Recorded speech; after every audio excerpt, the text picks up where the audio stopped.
No niin, morjesta vaan, ja on jälleen kerran aika sitten palata Freddy Kruegerin unelmiin sitten, eli nyt jatketaan sitten tällä Nightmare on Elm Street-boksilla, mikä on tässä tää 4K Ultra HD-boksi, ja tässä mulla on VHS tästä seuraavasta elokuvasta, mutta jatkamme siis tätä Freddy-saagaa, ja nyt sitten on semmonen asia tapahtunut, että nyt alkaa menee vähän sitten pakkasen puolelle nämä Freddy-elokuvien hyvyys sitten, että toivottavasti nautitte huonosta elokuvista, nimittäin me emme. Meidän 91 vuonna tähän tämä valmistui. Freddy's Dead Final Nightmare. Ohjaajaksi valikoitui, oliko se Rachel Talalay? Rachel Talalay, eli se oli ollut New Line Cinemalla paljonkin tuottamassa kyllä, ja paljon näitä Freddy-elokuvia nimenomaan ollut tuottamassa. Ja sitten kun ne miettii, että okei, me tehdään yksi Freddy vielä, koska kuitenkin tämä edellinen osa, eli Dream Child, niin se oli kuitenkin sillä lailla, että oliko se 8 miljoonan budjetti ja sitten 22 miljoonaa tuli takaisin. Eli semmoinen kannattavaa liiketoimintaa, mutta selvästi oli niinku se Fredin niinku, potenssi ja käyrä oli laskusuunnassa, joten sitten päätettiin, että tehdään vielä yksi Freddy. Joo, sieltä saatiin vihreätä valoa. Tässä niinku enemmän selitetään Fredin tausta ja miten hänestä on tullut tommonen sun muuta. Silloin mennään aina mun päin vittua heti. Aina kun on tämmönen niinku myyttinen hahmo, aina kun aletaan selittää niinku taustoja, mieti Predator, Badlands, mietin Halloween, kaikki tämmönen, ja Alien, se vitun Earth juttu. Aina, tai ikinä toimii, että niinku, älkää tehkö semmoista vitun elokuvayhtiöt oikeesti. Vittu mä en jaksa noita tommosia taustoja. Tässäkin näytetään kuinka Freddy on se bastard son of a thousand psychos, eli mielisairaalan potilaat raiskassotten nunna, ja sit se Freddy syntyy siitä. Sitten se näytetään, kun Freddy on pikkupoikana siellä koulussa ja kaikki kiusaa sitä. Ja sitten sillä alkaa eläimiä pistää lihoiksi ja vasaralla. Vasaralla näin. Alkaa pikkuhiljaa kieromieli tulee esiin sieltä. Ja tietysti ei pidä unohtaa sitä, että Freddy Kruegerin isäpuolta esittää sitten Alice Cooper. Joo, se pistää sitä selkää niin sanotusti hakkaa remmille. Ja hei, fun fact on se, että Alice Cooperin pitihän olla tuossa Jason Lives, eli Friday the 13th part 6. Se oli suunniteltu se loppu sillä lailla, että Alice Cooper on Jasonin faija ja se tulee kaivaan Jasonin, tai nostaan sen sitä vedestä, jotenkin niin se oli. Niin mietipä sitä, jos näin olisi tehty oikeasti, niin siis sitten niin Alice Cooper olisi Jasonin isä ja sitten Freddy Kruegerin isäpuoli. Mutta siis niinku tämä maailma laajeni yllättävän isoksi. Eli nyt me ei olla enää Elm Streetillä pelkästään, vaan ollaan mikäs tämä paikka nyt Springwoodin. Koko Springwood on niinku alustana nyt sitten. Joo, eli se alkaa siitä, kun semmoinen poika, tämä oli aika monimutkainen painajaiskohtaus, eli alkaa lentokoneesta, missä se poika tipahtaa sinne niin kuin maan pinnalle, ja sitten se tippuu omaan kämppään, ja se huomaa, että se kämppäkin tippuu alaspäin sieltä, ja sitten se tippuu sieltä maantielle, missä Freddy ajaa sen päälle, ja sitten se lentää sieltä unimaailmasta läpitte sitten oikeaan maailmaan. Ja sieltä se tulee sitten tämmöiseen joku lastenkotiin, missä on tämmöisiä nuoria tällä, ja niitä hoitaa sitten tämä, mä en muista mikä sen päähenkilön nimi on, mutta Lisa Jane näyttelee sitä. Eli Billy Janein sisko. Kyllä, mä en edes tiedä, että Billy Janeilla on sisko, mutta kyllä se vaan on. On kaunis nainen vielä kaiken lisäksi. Kyllä. Ja se lähtee sitten, tämä Lisa Jane, niin lähtee sitten tämän pojan kanssa sitten tänne Springwoodiin, mikä on siis ihan lähellä siinä, missä ne on, niin lähtee sinne tai siis tuolla pakettiautolla, ja sitten sinne niin sattumalta on sitten 3 muutakin nuorukaista sitten, niin kuin, vähän niin kuin jäniksenä mennyt sen kyytiin. Ja kaikki alkaa näkemään painajaisia. Joo. Mutta se, sano vaan. Niin ei, siis tämä niinku muuttaa ihan erilaiseksi koko niinku filmisarjan. Siis tämä ei tunnu yhtään. Tämä on semmoista vitun Jackie Chan huumoria. Joo. Ihme koheltamista koko ajan, ja se vetää niin yli ton Freddy-hahmo, että se ei ole enää edes hauska. Joo, siis tämä niinku, Fredistä on niinku, paitsi, Freddy oli ensin tämmöinen kauhuhahmo, sitten siitä tuli vähän tämmöinen niinku kauhun James Bond.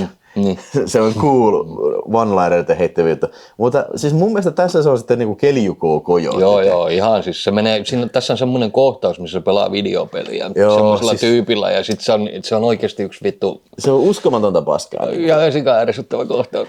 You forgot the power glove. Muuten siinä toi sanoi, että niinku ne oli kysynyt Nintendolla lupaa siihen käyttää nimeä Power Glove ja Nintendo sanoi, että ehdottomasti ette saa käyttää. Mutta ne oli siitä huolimatta, vittu ihan vitun sama. Käytetään vaan, että me voidaan dupata sitten päälle tai jotain, mutta niin. No ei meni sitten mitään ole sanonut, koska niin kuin ilmeisesti Power Glove myynti sai pienen piikin sitten siinä 91 vuodessa. Eli se oli muuten aika sitä aikaa, kun Power Glove taisi olla ihan just tullut tuossa vähän aikaa sitten. Sitten tästä tekee myös erikoisen se, että tässä on tosiaan viimeinen 10 minuuttia ollaan lasit päässä. Kyllä, eli 3D-lasit. Freddy Krueger-lasit pitää pistää no, itse asiassa tuossa 4K:ssa on vaihtoehtona se, että voi valita sen tavallisen version ja sitten voi valita sen 3D-version. Se tarkoittaa sitä, että tosiaan siinä tulee semmoinen kohtaus, missä se muija se niinku nukahtaa ja sitten siellä on 3D-lasit ja pling, ne pistää ne päähän. Ja sitten sunkin pitää pistää ne päähän. Siinä on justiin se joku 10 minuuttia on sitä. Ja siis niille, jotka niinku miettii, että kannattaako se versio katsoa, jos on toi 4K-boksi tai mikä tahansa boksi, missä tommonen 3D-versio on, niin heille mä voin sanoa, että ei kannata. Tämä on kyllä vitu huono. Tämä on ihan vitu huono elokuvassa. Helvetin kova castingi. Tässä on kaikki vitun Johnny Deppit, Rosanne Barrett, Tom Arnold, Alice Cooper. Ja sitten tässä on käytännössä paperilla on helvetin hyvät musiikitkin. Tässä on Iggy Popia ja Goo Goo Dollsia. Mutta siis periaatteessa paperilla tää on ihan hyvä, mutta kun tässä on tää on menty vähän tehty parodia Freddy Krueger elokuvista ja sitten vähän tämmöistä, huomaa, että tää on 91, niin tää on vähän tämmöistä Twin Peaks tyylistä, tiedätkö, että tehdään sellaista tahalteen sellaista outoa. Hei, näette se kuinka outoa tää on. Vähän kuin se on itse tarkoituksellista. Siinä on se Tivoli, missä on vaan aikuisia ja sitten kaikki on siellä käyttäytyy kuin vitun sekopäitä. Ja siis tässä ei ole mun mielestä tässä elokuvassa mitään väliä sillä, onko joku nukkumassa vai onko ne siellä tavallisessa elämässä, koska kaikki on vitun crazy. Ja siis vaikea tässä edes erottaa, että okei, mikä näistä nyt on sitten. Onko tää koko ajan jotain hallusinaatioa vai mikä tässä on? Totta. Ja, joo. Oli tosi vaikea tykätä tästä. Ja sitten mä muistan siinä, mä olin puolen tunnin kohdalla kysyin, että paljonko vittu on mennyt, että kestääkö tätä kauaa? Kyllä sitä kestää. Se kestää, se on viimeinen tunti oikeasti Ja siis, siis mä oon aina, vittu, okei, mä en edes tiedä mitä mä yritän sanoa, okei, aloitetaan ihan alusta, niin mä yritän sanoa sitä, että siis tää on ensimmäinen Nightmare on Elm Street-elokuva, mitä mä oon nähnyt. Varmaan Matsilla oli joku Filminetiltä nauhoitettu versio. Sitten mä katsoin, että vittu, onko nämä kaikki tämmöisiä, että en ole kyllä menettänyt kauheasti. Siis mä olin silloinkin jo sillain, että vittu mitä paskaa. Ja mä oon monta kertaa yrittänyt katsoa, siis on mä varmaan elämässäni nähnyt tämän varmasti enemmän kuin 5 kertaa. Joka kerta mä yritän katsoa, tai ainakin yrittänyt katsoa siltä, okei, nyt mä tykkään tästä. Nyt mä en yrittänyt edes tykätä tästä. Ja vittu, kyllä tää on vaikea katsoa. Tää on tää on tosi hankala elokuva katsoa, koska sulla menee niin nopeasti mielenkiinto tähän. Tästä on niin vaikea tykätä, kun tässä ei tapahdu vittu mitään. Ja tässä on tosiaan sitä Jackie Chan huumoria, joka on todella outoa. Mä sanon, että tässä tapahtuu mitään, mutta siis tässä millään ei ole mitään väliä. Ei olekaan, joo. Ja siis se justiin se Power Glove-kohtaus, se on viimeistään se, missä alkaa kaikki toivo menee. Ja siis siinä on sillä tehty, kun se Freddy pelaa sitä peliä ja se poika on siinä se pelihahmo tällä. Näytetään, että se menee siellä pelihahmona tälle. Sitten se siirtyy sieltä pelistä pois ja sitten se liikkuu sillä pomppien siinä käytävällä ja sitten menee seinästä pää läpi ja tällä. Ihan jossain piirretys. Kyllä. Ja sitten siinä se vitun kohtaus, kun se yksi jätkä tippuu sieltä taivaalta ja sitten Freddy se raahaa sitä sellaista piikkimattoa. Joo. Ihan niinku Kelijuko-kojotti. Niin. Se on liian painava. Ja kattoo kameraan sitten. Niin just vielä kattoo kameraan. Niin. Joo, niin siinä se just kun se on semmoinen jätkä, millä on semmoinen kuulolaite. Niin sit se kuulolaite lentää sen päästä ja sitten Freddy menee sen takana ja pelleilee. Ja sit se siinä kattoo kameraan. Niin, ja räjähtää pää, mutta ei niinku tippaakaan verta. Ei tippaakaan, mutta se muuten täytyy sanoa tässä, että Suomessa tämä tuli leikkaamattomana elokuvateattereihin ja videolle, mutta Ruotsissa saakeli Svedupellet joutui kärsimään 44 sekuntia leikkauksia sitten heidän versiosta, että torille, nyt mennään torille sitten.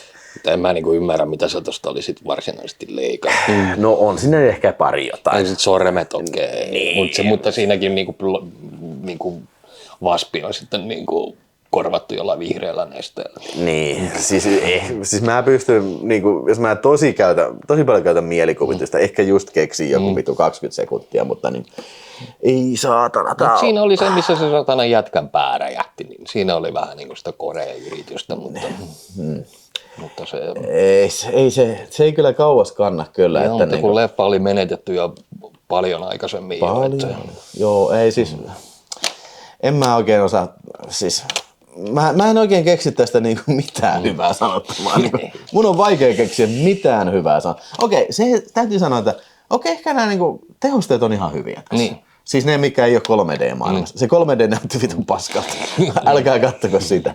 Mutta siis ne tehosteet, mikä niinku, esimerkiksi kun se talo tippuu sieltä, ne on ihan hyviä.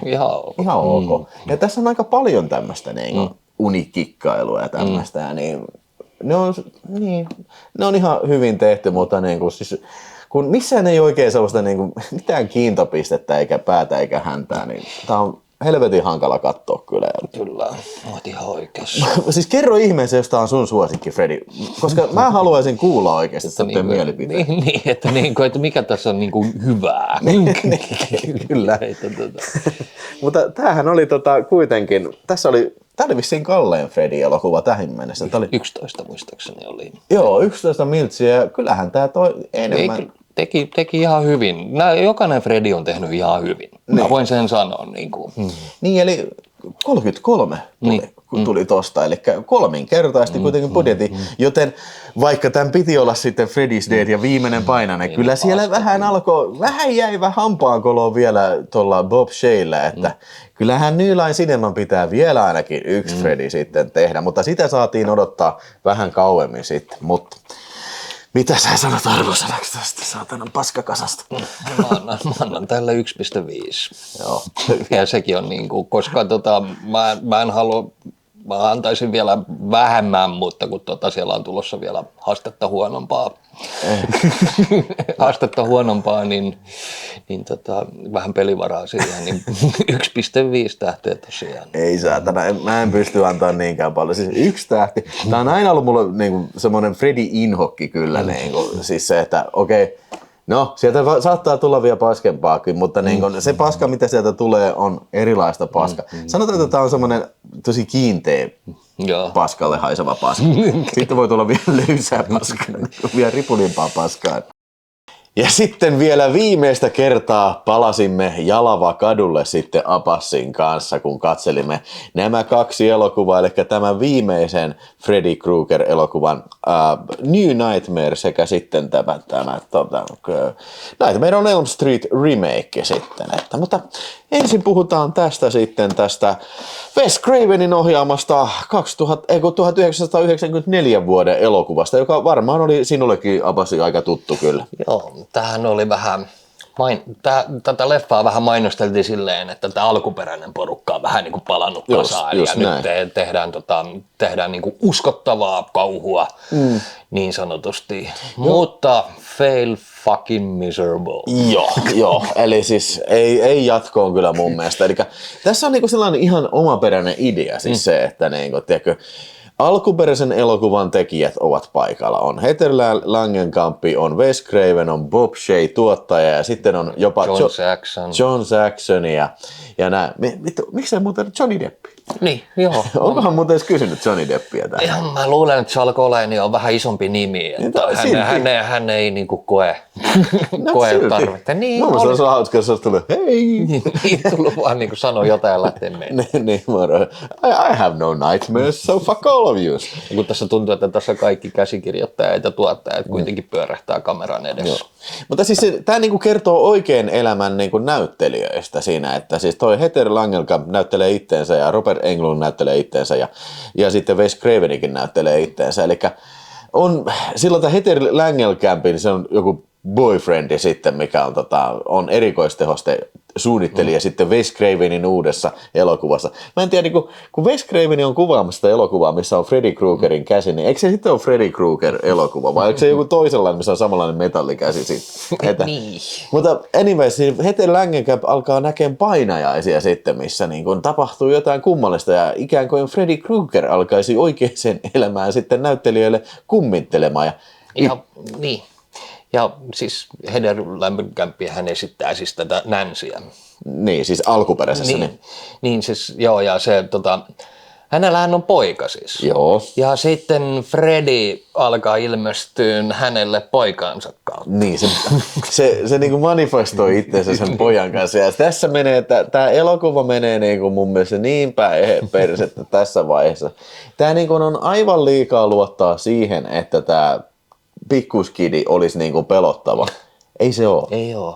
Ja se johtuu vaan ja ainoastaan siitä, että se poika on oikeasti tosi huono näyttelijä. Ja sitten kun hän on lapsinäyttelijä. Ja siinä vaiheessa, kun oikeasti tuottajat ja tekijät pitäisi tajuta, että tämä ei vittu toimi ja lyödä stoppi tällä asialle saman tien, mutta kun ei. Niin, ja siis se, että tämä on lapsinäyttelijä, se muuten oli tuossa Pet Sematryssä sama skidi ja missä muussa se on? Koodinimi Merkuri ja sitten oli Lastentarhakyttö. Joo.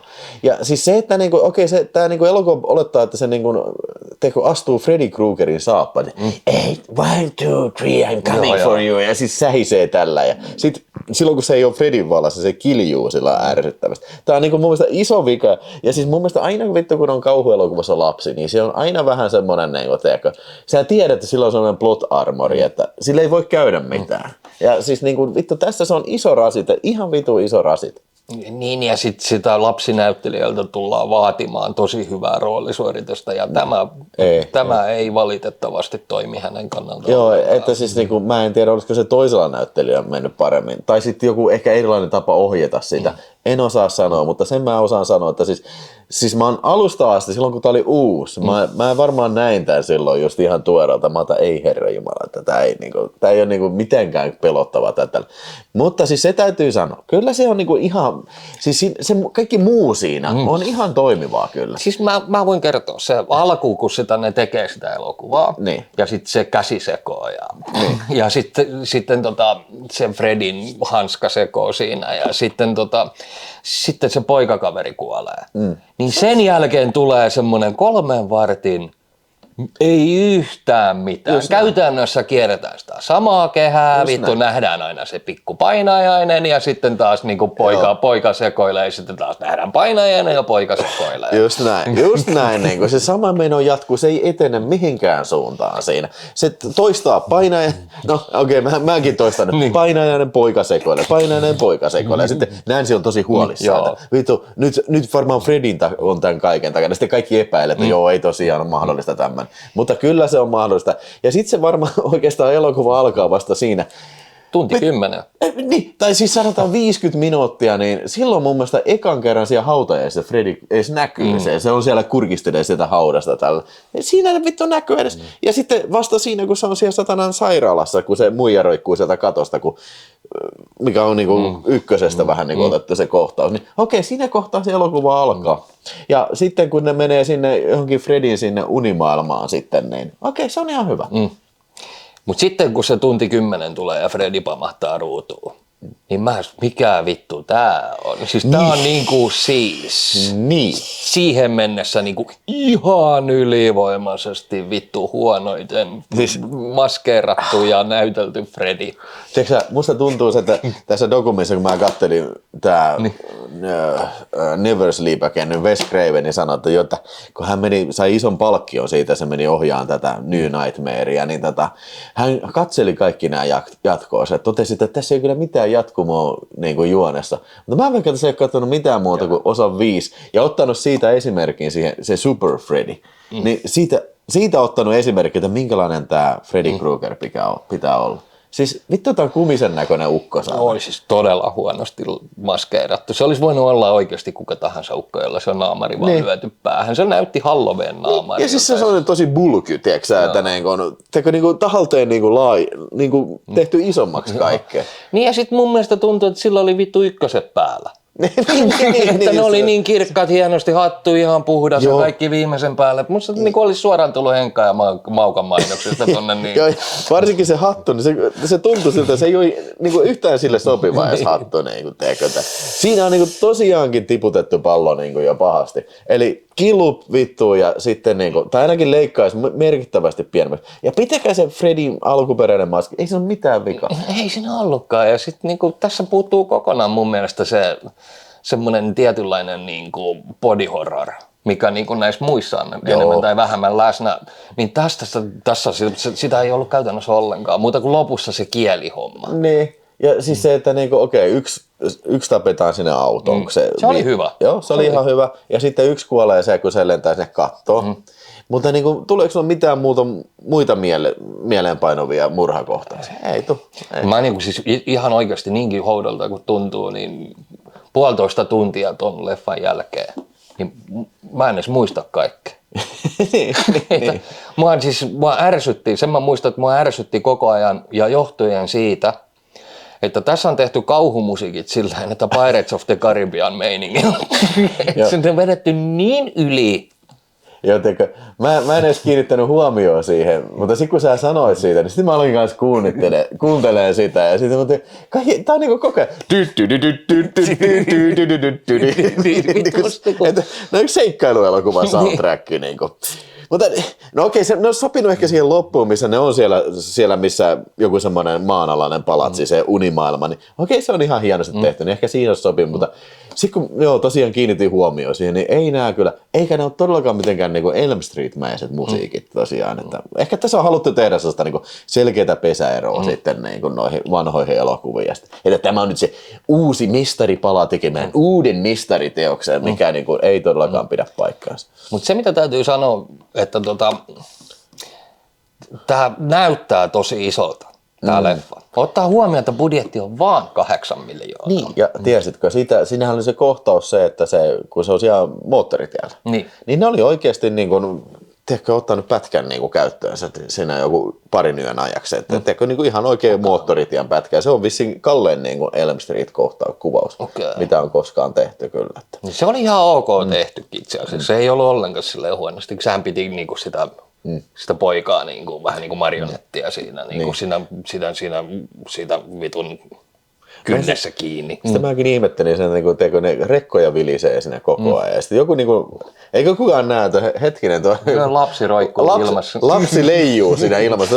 Okei, mä painan Toyota ja mä painan kaasua, mutta kyllä se varmaan väistyy. Kukaan ei pysähty, että hei, mitä vittua täällä tapahtuu. Mutta se mä sanon ihan oikeasti, tuossa niin noin musiikit on niin liian ylväät tämmöiselle elokuvat. Se alkoi jo viimeisen päällä ärsyttämään.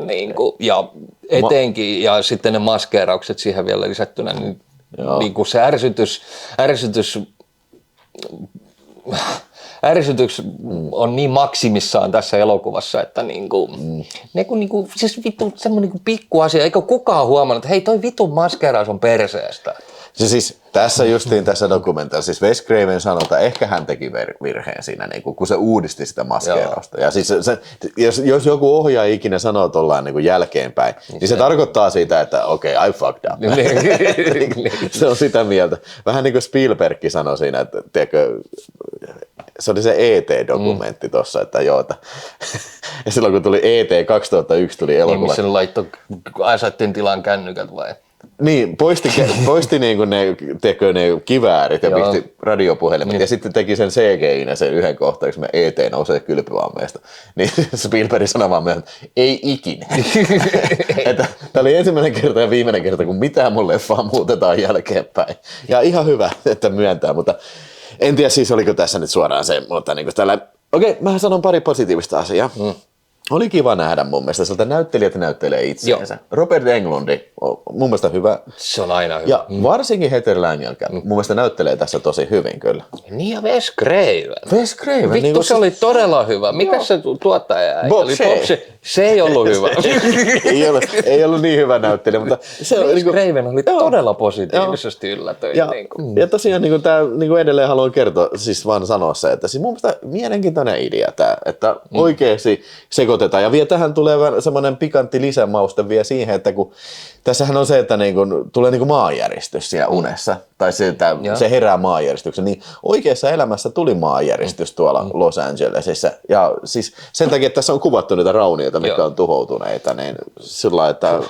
Ja se oli vielä niin kuin pari päivää sen jälkeen, kun ne oli kuvannut sen maanjäristyskohtauksen. Joku oli kysynyt, että hei, kenen kanssa olet tehnyt tämän sopimuksen tämän elokuvan tekemisestä?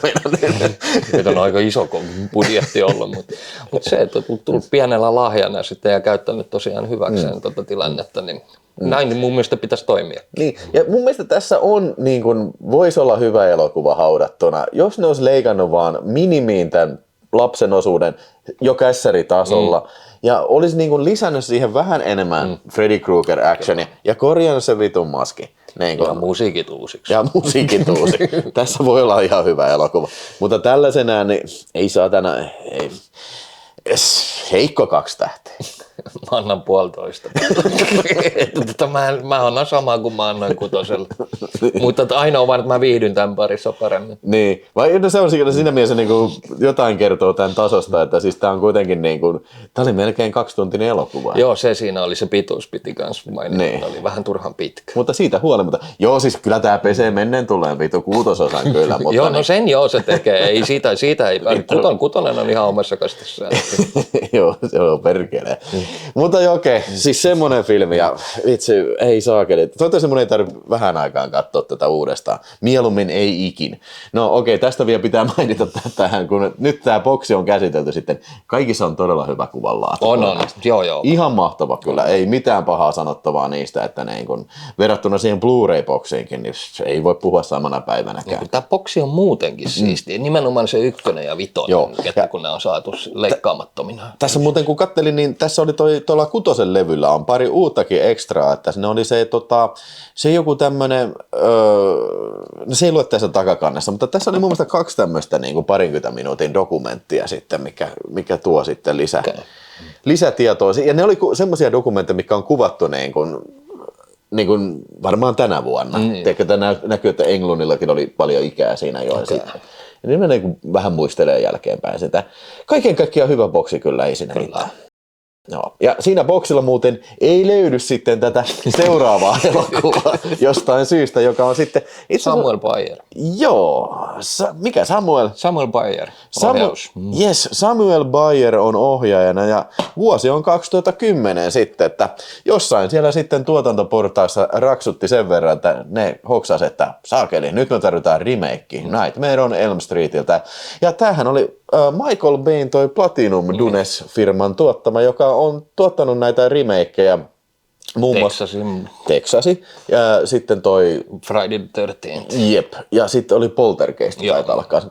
Ei varmaan ollut toi Halloween, ei taida olla niitä. En mä ihan sama. Niin, mutta kuitenkin ne on tehnyt monta näitä kyllä. Joo, ja ne on menestyneitäkin vielä. Kyllä, joo. Remakeit. Kaikki, enemmän tai vähän.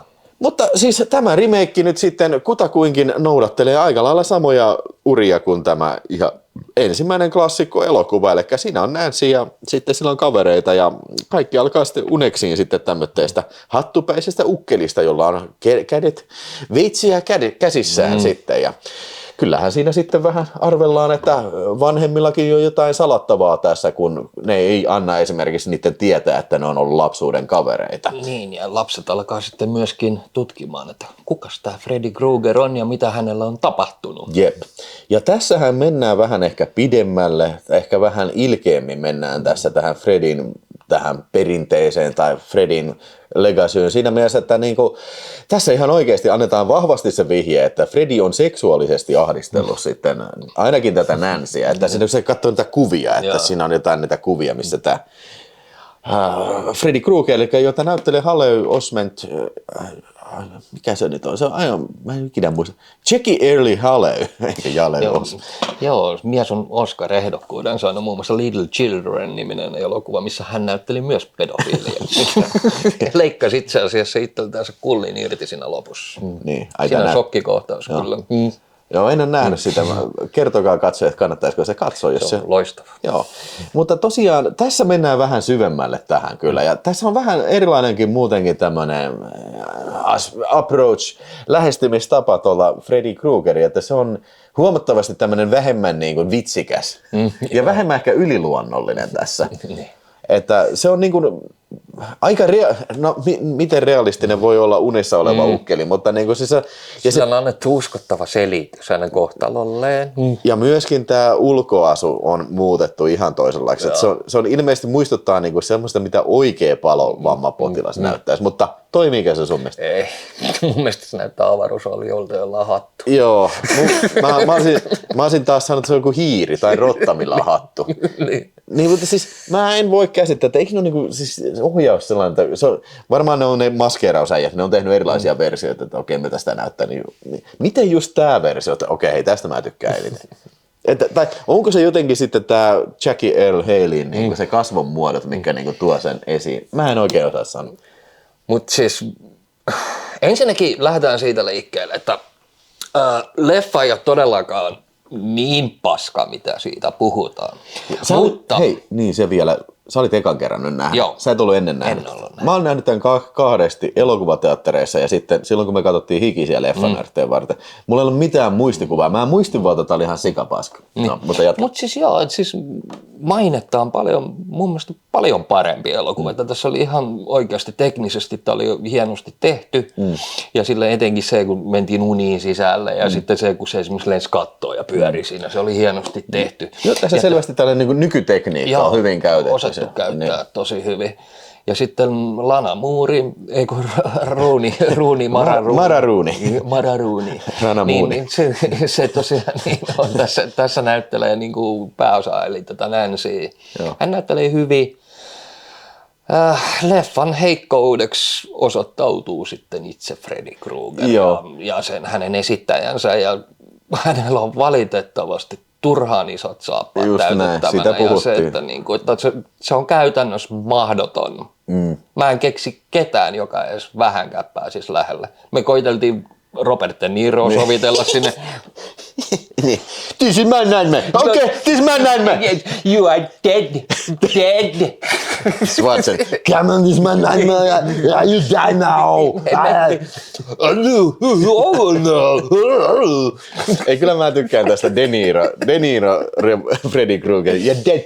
You're dead. This is my nightmare. Okay, you're dead. No niin, joo. Okei. Mutta niinku, anyway, siis niinku Robert Englund on niin ikoninen Freddy Krueger ja siis se on niin keskeinen hahmo niinku tämmöistä niinku modernia kauhuelokuvahistoriaa. Se on todella vaikea niinku astua niihin saappaisiin ja tässä on niinku, siis okei, se on hyvä näyttelijä tää. On. Mutta niinku, se ei vaan niinku pysty meneen niinku läheskään sitä. Se ei pysty tavoittamaan läheskään sitä, mitä niinku toi alkuperäinen Robert Englund tavoittaa kyllä. Kyllähän se yritys on kova. Siis sen näkee, että se niinku tosissaan yritetään ja tälleen, mutta valitettavasti niinku liian isot saappaat, ei voi mitään. Niin. Ei siis, mutta niinku tää on niinku siis hyvä yritys, mutta niin kuin, vaikea kuvitella, miten se olisi onnistunut. Hyvä yritys, mutta ei siellä päinkään. Joo, just näin. Ja siis, no okei, tää on ihan, siis, Se on ihan ok, että tämä niinku on ehkä vähän synkempi. Tämä on huomattavasti, tämä on varmaan koko sarjan ehkä synkin. Niinku. On. Joo, se on ihan ok, mutta sitten taas tavallaan siinä ehkä hävitään jotain myöskin niinku, tämmöisessä niinku,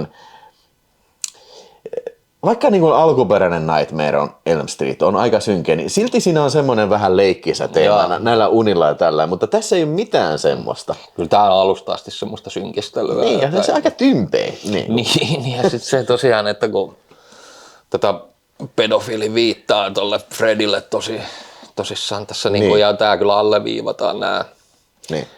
Tämä synkkä meininki, mitä noi teinit on käynyt läpi. Että. Niin, no siis mun mielestä missään näistä alkuperäisissä Nightmare on Elm Streetissä, missään niistä ei niinku suoraan sanota, että se on niinku pannunlasta, mutta niinku se murhannut kyllä. Niin kuvittelepa tästä, jos tästä olisi tehty sitten jatko-osia, mistä siitä tehdään tämmöinen hassu Freddy sitten, niin mietitkö se olisi, toi on oikeasti jammuseitä niin. Nyt se vetää siellä.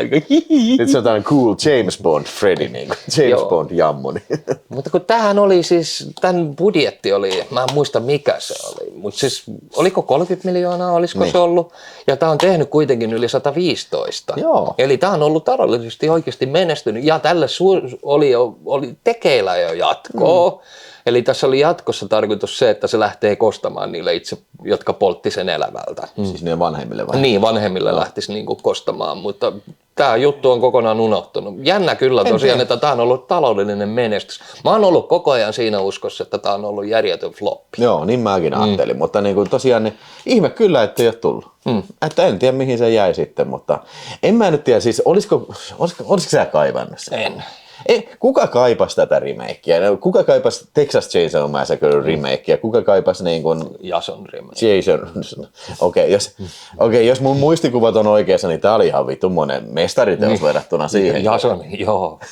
Mä en kun niinku Jason ihan huutaa, karjoa ja juoksee. Se on jotenkin niin ihmeellistä. Ihme, että se olisi vielä olisi puuttunut one-linerit, niin se olisi ollut siitä. Niin, että sen sijaan, sentään tää niinku mun mielestä kohtelee ihan arvokkaasti tätä Freddy Kruegeria. Että niinku, jos mietitään vaikka nyt hiljattain katsottua Nightmare on Elm Street Part 6, niin vittu se ei todellakaan kohtele Freddy Kruegeria arvokkaasti, vaan se tekee siitä sitten piirroshahmo. Tästäkin pitää sanoa, että tässä kohdeltiin Freddy Kruegeria sen arvon mukaan, ja niin tässäkin, joten siinä on onnistuttu kyllä ihan hyvin, mutta niinku se, että niinku, ei se nyt välttämättä olisi tarvinnut tätä remake, varsinkin kun se tarina on about sama vielä. Joo, no siis niin se on. Siis tässä on oikeasti ollaan tosi uskollisia kohtauksille, mitkä on tosi ikonisia niin kuin siinä alkuperäisessä. Niin esimerkiksi se Amme-kohtaus, niin se on ihan kuvakulmaa myöten. Ainoa vaan, että se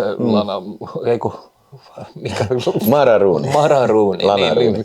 Niin se tosiaan, niin se tosiaan niin kuin, korvaa sen Helen Campin siinä. Niin, mutta muuten aivan samat kuvakulmat ja uimahallikohtaus oli käytännössä samanlainen. Ainoa vaan, että se vittu nukahtaa kesken uinin, niin se on ennennäkemätöntä. Mä en tiedä, miten se on mahdollista, mutta kuitenkin. Siis siinä on kohtauksia, mitkä ovat todella uskollisia niin kuin alkuperäisellä. Ja se, että tosiaan omasta mielestäni mainetta paljon parempi. Ja täytyy vielä mainita, että tässä leffassa soi toi Everly Brothersin Dreams.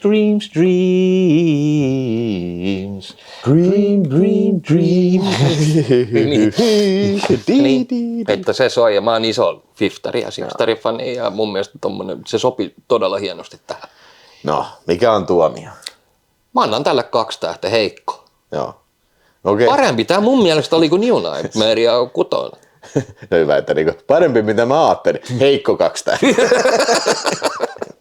Okei, mä oon ehkä jopa armollisempi. Että se oli paljon parempi mitä mä muistin, että niinku näin, mutta siis tää on niinku ihan turha elokuva loppujen lopuksi. Se sen ongelma on. Niin. Ja sitten tosiaan se, että ne saappaat on niin valtavat. Ehkä siinä tapauksessa, tiedätkö, että jos tämän kattoisi ihan omanaan, niin sä et olisi nähnyt 5 vuoteen mitään Nightmare on Elm Street. Sitten katsoisit ihan omanaan. Okei, tää voisi toimia paremmin. Mutta nyt me ollaan katsottu tää kaikki kaikki nämä elokuvat näin niin kuin, tiedätkö, lyhyen ajan sisään, niin tää alkaa vähän niin kuin tiedätkö, Freddy Kruegeria tulee vähän korvista ulos. Joten okei, mä annan 2,5 tähteä kyllä sitten. Mutta sitten seuraavaksi on vuorossa sitten Videospace-kanavalla. Nämä katsotaan vielä tässä ennen joulua, sitten koitetaan saada purkkiin nämä Fredin painajaiset, jokainen 8 videonauhaa tosta. Mutta sitten, mitäs me Abassi seuraavaksi katsottaisiin sitten? Mä ymmärsin, että jotain komediaa meinasit tarjota. En ole vielä varma mitä, mutta...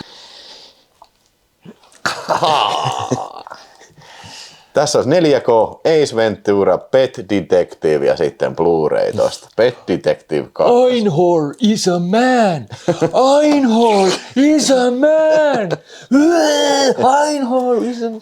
Jos katsotaan nämä seuraavaksi, eli kaikki 3 Ace Ventura-elokuvaa. Niitä on 3. Kiitos, että katsoit ja pistä kommentteja, jos tulee jotain näistä huonoista Fredeistä sitten mieleen. Okay. Se on seuraavan kerta. Moi. Morjes.